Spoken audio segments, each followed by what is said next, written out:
Real number है। Real numbers में हमको क्या क्या देखना है, इसको हम दो पार्ट में डिवाइड करेंगे। देखिए ये जो चैप्टर आपका आएगा ये मान के चलिए मिनिमम 6 मार्क्स का मिलेगा। हम लोग मार्क्स की बात करेंगे क्योंकि इसी के लिए हमको काम करना है। मिनिमम 6 मार्क्स का और एकदम हिट क्वेश्चन आएगा, मिलना ही मिलना, इसमें कोई दो राह है ही नहीं कि नहीं मिलेगा। कैसे कैसे मिलेगा, एक क्वेश्चन इसमें मिलेगा 1 मार्क्स का, दूसरा क्वेश्चन इसमें मिलेगा 2 मार्क्स का और तीसरा क्वेश्चन इसमें मिलेगा 3 मार्क्स का। इसके आगे भी नहीं आएगा, इससे कम नहीं आएगा।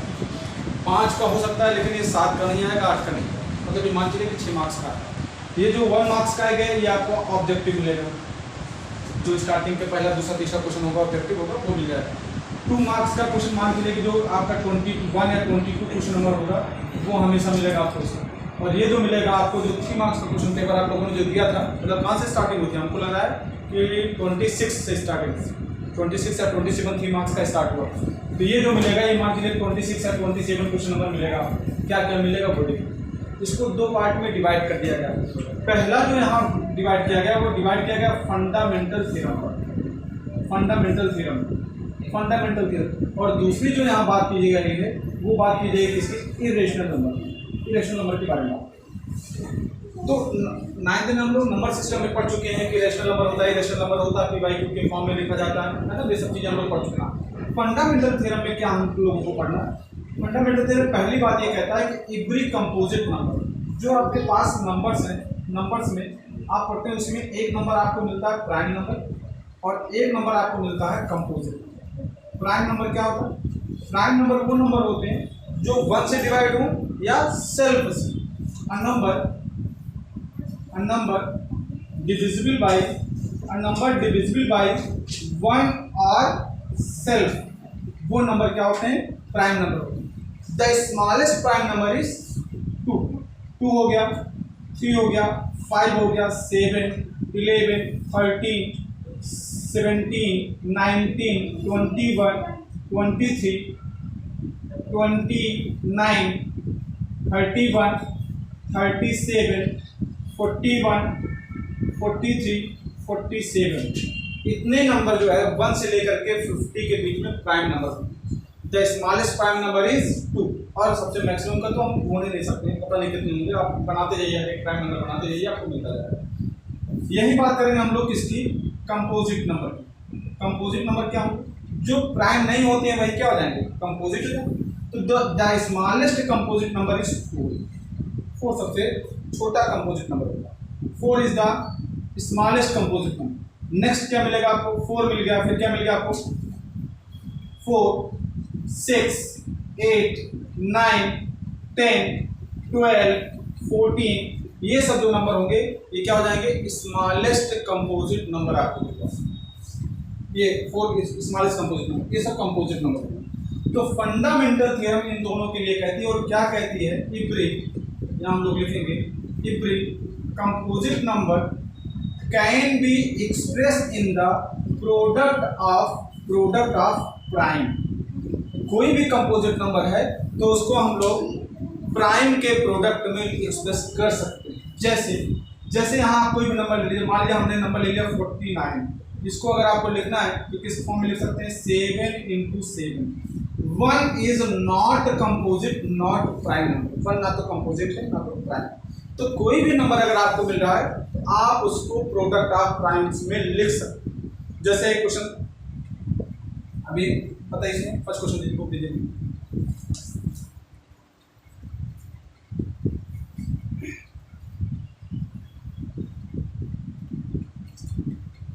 हेलो हेलो,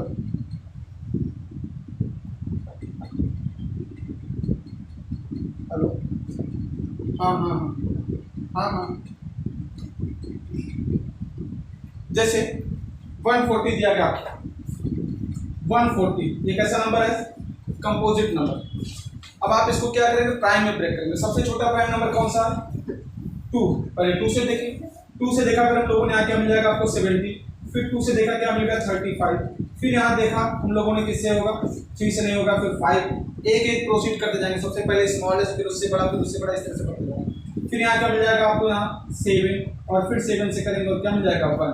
तो यहाँ देखिए 140 क्या है, 140 कंपोजिट नंबर है और इसको प्राइम में हम लोग लिख सकते हैं। Every composite number can be express in the product of primes, it is called the fundamental.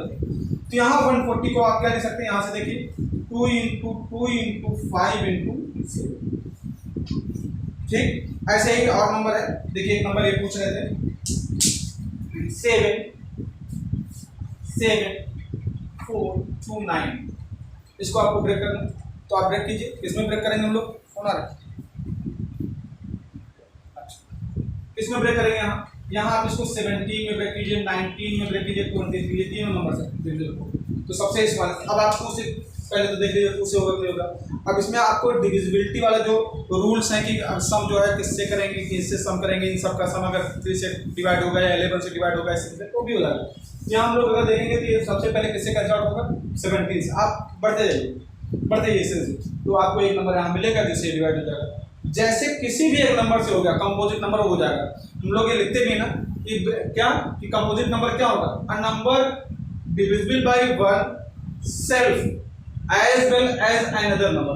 1 से हो, सेल्फ से किसी और एक नंबर से हो जाएगा तो तुरंत क्या हो जाएगा, कंपोजिट नंबर। ये तो एक टाइप का क्वेश्चन हो गया। अब इसका यूज हम लोग कहाँ करते हैं, एलसीएम और एचसीएफ निकालने। एलसीएम और एचसीएफ निकालने में कैसे, तो यहाँ हम लोग जब किसी भी दो नंबर का एलसीएम निकालो या एचसीएफ निकालो तो यहाँ हम लोगों को क्या करना होता है, प्राइम फैक्टराइजेशन करना होता है, और फिर उन दोनों में क्या करते हैं, कॉमन ले लेते हैं। तो जो हाईएस्ट कॉमन फैक्टर होता है वही उसका क्या हो जाता है, एचसीएफ हो जाता है, और जो लीस्ट कॉमन मल्टीपल में होता है वो क्या हो जाता है, उसका एलसीएम हो जाता है। ये हम लोग जानते हैं। लेकिन इसका जो मेन यूज है इसका फंडामेंटल थ्योरम का, वो देखिए कैसे इस बार क्वेश्चन आया था, हमेशा आते रहते हैं, जो 2 मार्क्स का क्वेश्चन आएगा वो इसी पर आएगा। 2 मार्क्स को जो क्वेश्चन मैं बता रहा हूँ अब इस पर आएगा। क्या क्या मिल सकता है आपको, वहाँ एक आपको ये फॉर्मूला मिल सकता है कि एलसीएम ऑफ ए बी, किसी भी दो नंबर का जो एलसीएम होगा आप निकाल लीजिए, ठीक। फिर यहाँ क्या करेंगे, product of HCF of A B is equal to A into B. इस फॉर्मूले पर बात करें, किसी भी दो नंबर के लिए LCM of A B HCF of A B, इनका जो प्रोडक्ट होगा वो हमेशा ए क्रॉस बी के मल्टीप्लिकेशन के इक्वल होगा। कोई भी नंबर आप ले लीजिए, यहाँ आप ले सकते हैं इससे एलसीएम ऑफ 36 एंड कोई भी आपने मान ले लीजिए, मान लीजिए आपने आप 77 ले लिया, होगा कुछ एचसीएफ नहीं होगा, शॉर्ट नंबर 90 ले लीजिए, यहाँ 90 ले लिया, 30 ले लिया, और यहाँ आप एचसीएफ निकाल लीजिए किसका, 36 और 90 का। तो यहाँ जो प्रोडक्ट आएगा आप क्वेश्चन करके देख लीजिएगा, 36 और 90 के इक्वल होगा प्रोडक्ट। तो ये जो आपका होगा ये काम करेगा। फिर आप कैसे निकालेंगे एलसीएम, आपको मैंने बताया कि यहाँ क्या करेंगे हम लोग, अटैच कर लेंगे, फिर जो लीस्ट कॉमन मल्टीपल होगा वही हम लोग एलसीएम में लेंगे, और जो हाईएस्ट कॉमन फैक्टर होगा उसको क्या बोलेंगे हम लोग, एचसीएफ बोलेंगे। अब यहाँ कोई भी नंबर कंपोजिट है वो कैसे प्रूव करने के लिए, जैसे एनसीईआरटी में यही क्वेश्चन आपके पास इस तरह दिया गया है कि यहाँ दिया गया है 11 इंटू 13 ऐसे दिया गया into 7 plus 13, prove that this number is composite. Prove that 11 into 13 into 7 plus 13 it is a composite number. तो कैसे इसको कंपोजिट प्रूव करेंगे, यहाँ जो दोनों में कॉमन हम पहले क्या करेंगे, कॉमन ले लेंगे, इसको हम लोग एक नंबर मान लेते हैं, इसको हम लोग एक नंबर n मान लेते हैं, let it is a n। ये जो पूरा नंबर आ रहा है वो नंबर कैसा है, n के इक्वल जो आएगा। तो यहाँ हम 13 दोनों से क्या करेंगे, कॉमन ले लेंगे, तो यहाँ क्या मिल जाएगा आपको 11 इंटू 7 मिल जाएगा यहाँ पर इसके नीचे, और यहाँ अकेला क्या बचेगा, 1 बचेगा क्योंकि 13 आपने बाहर ले लिया, तो ये क्या हो गया आपके पास n हो गया। अब यहाँ क्या मिलेगा आपको, यहाँ आपको मिल जाएगा 13 और इन दोनों का मल्टीप्लाई कितना हो जाएगा, 77 प्लस 78 हो गया आपके पास, इज इक्वल टू क्या हो जाएगा, यहाँ से n हो जाएगा। अब यहाँ n की जो वैल्यू आएगी वो इनके और इनके प्रोडक्ट की क्या हो जाएगी, इक्वल हो जाएगी। जैसे ही इनके प्रोडक्ट की इक्वल हो जाएगी तो इसका मतलब हो जाएगा कि ये जो नंबर है, कोई भी एक नंबर है, अगर वो किसी दो नंबर से डिविजिबल हो रहा है तो नंबर तुरंत क्या कह दिया जाएगा, composite number. A number is divisible by 13 as well as 78, therefore n is a composite number. भाई 1 से डिविजिबल होगा ही कोई भी नंबर, सेल्फ से कोई डिविजिबल होगा ही, वो तो होना ही होना, और लेकिन साथ साथ किसी एक नंबर से और डिविजिबल हो जाए तो composite number. Here n is divisible by 13 as well as 78, therefore it is a composite. एक और बात आती है, एक और बात क्या आती है, इस बार भी वही क्वेश्चन आया था, मतलब वो भी 2 नंबर में क्वेश्चन आया था, सेट में अलग अलग, सेट में अलग अलग क्वेश्चन, लेकिन आएगा हर एक सेट में से पूरा। एक और आया था कि जैसे यहाँ दे दीजिए आपके पास 6 power n, prove that the unit digit of 6 power n कोई भी number where n is any natural number 6 square 6 power 5 6 power 8 does not end with 0, उसका यूनिट कभी 0 से एंड नहीं हो। तो यहाँ केवल एक चीज आपको एक लाइन लिखनी है कि कोई भी नंबर अगर 2 और 5 के मल्टीपल में होगा, कोई भी नंबर चाहे इसकी जो भी वैल्यू है, अगर ये 2 और 5 के मल्टीपल में है तो पक्का है कि इसका एंड जो होगा किससे होगा, 0 से, अदरवाइज ये कभी भी 0 से नहीं होगा। तो यहाँ जो 6 दिया गया है, 6 को अगर देखें तो किसके किसके मल्टीपल में, 2 और 3 के मल्टीपल में है। यहाँ 3 इसको डिस्टर्ब कर दिया, इसलिए कभी भी जो है ये नहीं हो। लेकिन अगर यहीं पर कोई और प्रोडक्ट दिया होता है, यहीं पर मान लीजिए कोई और नंबर दे दिया होता, तो आप जैसे 30 दे देता, 40 दे देता, इनका अगर आप पावर लगाएंगे तो 2 और 5 के मल्टीपल जैसे ही मिल जाएगा। किसी भी नंबर में अगर ये दोनों मल्टीपल में है, प्रोडक्ट में है, तो समझ जाना कि वो नंबर कैसा होगा, वो एंड जो है उसका किससे होगा, 0 से। बस ये एक लाइन लिखनी है आपको। If a number multiple of 2 और 4 then must it is a unit digit, it have unit digit 0, otherwise कभी 0 नहीं होगा। ये आपके प्रोग्राम है। एक 2 नंबर का यहाँ क्वेश्चन इस तरह का मिलता है, 2 नंबर का जो मैंने बताया एलसीएम एचसीएफ इस तरह का मिलता है, यहाँ आपको कंपोजिट नंबर पर मिल जाएगा। और जो 3 मार्क्स का आएगा वो किस पर आएगा, इरेशनल नंबर के लिए आएगा, उसको आप लोग बात करेंगे। पहले इस पर आप जो है 3 मार्क्स में आप लोग बना कर, ठीक है। तो पहले एक्सरसाइज को खत्म कीजिए, तो हम आइए इस पर